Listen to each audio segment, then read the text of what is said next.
Hello, people of the world and the Come Up universe. It's me, Nick, and this is the Come Up. This episode is super exciting to me. I have on two folks that I am very energized by. I think that they are super smart. I think that they are the future of this industry. I think they're going to lead us in the right direction. And so I want to check with them and see what's going on. And they're also Black. Here we go, Herbert and Gianna. Woo! Hi. Hey. Hi. How are you? Good, Great. Feeling good. Feeling great. What got you going in this arts world? What was the thing that nabbed you?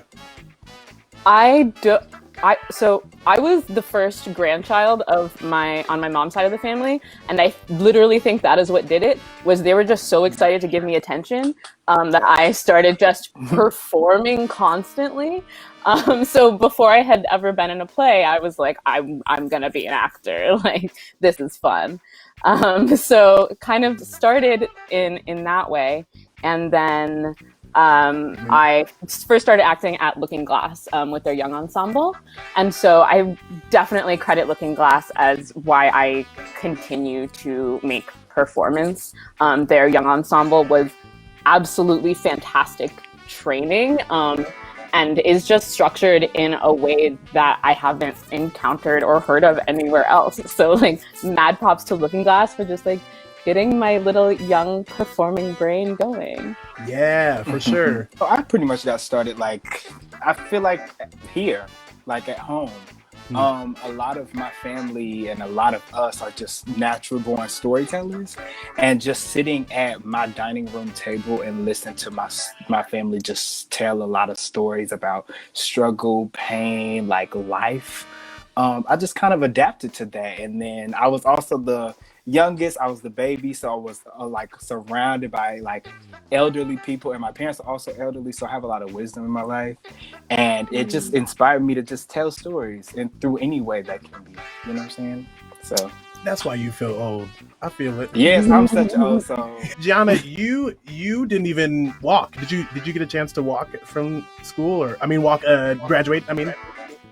Yeah, so I was able to actually, the way that my graduation ended up being, I graduated kind of in the winter, but I was able to walk in the spring of 2019. Oh, so you cheated. So, yeah. She knew. Gianna knew. She was like, something's coming. She was like... So I actually came back to Chicago in like September of last year. So I had just missed everything. I was cast in a play in January, and we had just kind of started getting to delve into that at the Martin, and we had to cancel it. And it was like my first like gig in Chicago after graduating, and so I was really, really excited about it and really excited to work with the people at the Martin. But yeah, nothing is certain. So Yeah. Herb, you did a whole semester of e-learning. I did. Are you going back into more e-learning? What does your school year look like? Yes, I am going back into more e-learning. I don't know what my school year is going to look like. And I don't think they know what my school year is going to look like. But I know for me that I have to demand the best of my education and the best for me as a Black artist to thrive.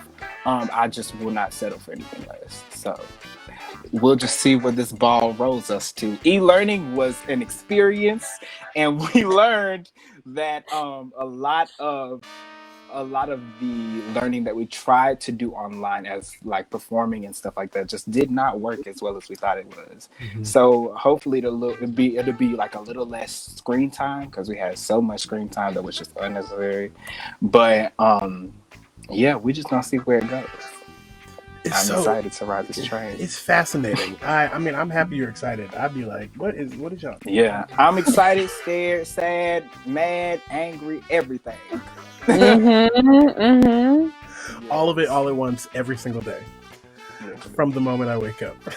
Yeah. Theater school is fascinating. With every other major or whatever, like with math or science, about like there's like a list of like here are the things you need, here are the requisites. That's not the case in theater departments, and so a lot of times it's just people teaching what they think they should teach. But the issue is those people probably haven't worked since like the 70s. And that's no shade, it's just honest. That's just team. Did either of you have an experience with a teacher where you were like, is that real? Yes. Also, yes. Well, I feel like it happens so often because they don't get us as black folks, but they also don't get us as regular students. Like, they don't get the white folks either. So they're really just kind of, I don't even know what they're doing. Yeah. They're just there. And it's just like, I've always been that kid to be like the one raising his hand, asking the questions, like that one annoying kid. Because that's just how I was raised. We were watching something in class, and it was like this old-timey, like, picture film, the no sound, you know what I'm saying? We was watching something like that, and we were all like laughing, kiki and caca, as black folks we do. And this white teacher is gonna tell us, oh, y'all need to stop, hush down, hush down, hush down. Yet all of these white people and white students in the back of us are doing the exact same thing. So I continue to do kiki as I do, and that was that. It's just like simple stuff like that a lot of teachers just don't understand. I also think there's times when they try to understand or engage with things in a certain way, and a lot of times it just fails because they don't have the proper training or just haven't been talking to people from like different backgrounds than theirs in like the white ivory tower. So I remember it was my freshman year, we were doing a Boal workshop. The kind of culminating exercise ended up being me kind of like essentially being forced to lay out like some of my trauma, and then have some of my mostly white peers kind of reenact it and have me then like, because of the way that Boal like works, it's a lot of like reenacting, and then the audience kind of comes in with like suggestions and stuff, and then it just became my actual real life like on stage for these majority white people to just like play with. And then they all left like feeling better, and I was like, I feel bad. Like, yeah, they be loving black pain, black trauma, and PWIs, and it's just like, I don't have the energy. I didn't pay for that. I didn't pay for you to capitalize off of my pain. I mean, it's a societal obsession. There is no other crime in the books that you play on television for folks to see over and over.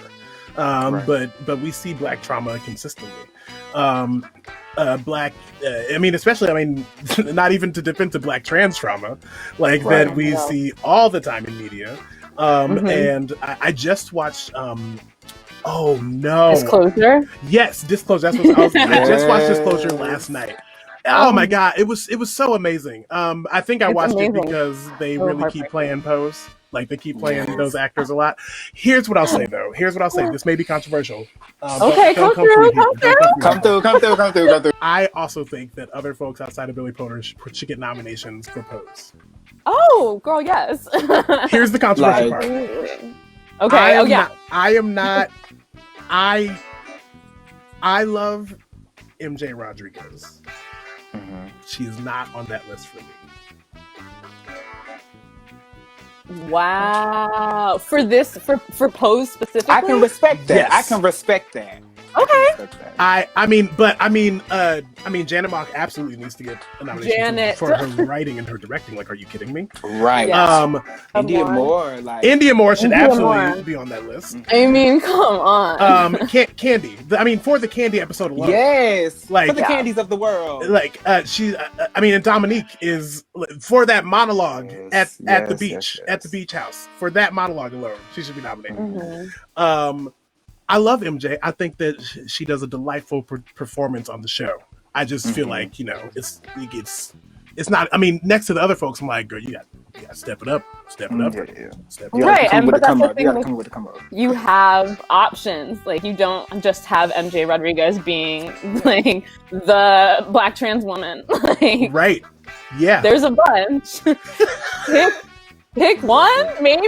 Like, one. We're not even asking for lead actors. Like, we will take supporting.